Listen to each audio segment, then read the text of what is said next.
ancient Greek goddesses, Asteria, loosely translated, means of the stars. She's the goddess of shooting stars, astrology, the constellations, and prophetic dreams. She isn't to be confused with Nyx, goddess of the night, who created the dark spirits, death, and pain.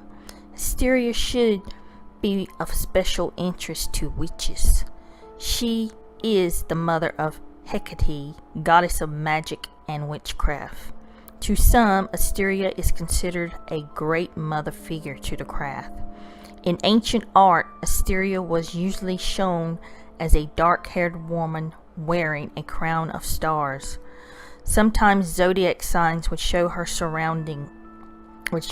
be shown surrounding her.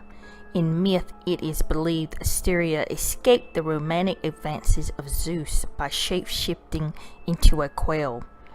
Then she threw herself into the Aegean Sea and became the island of Delos. Symbols linked to her include stars, prophetic dreams, the zodiac, the quail, and white stars. To receive a prophetic dream, speak this charm to her on a winter night.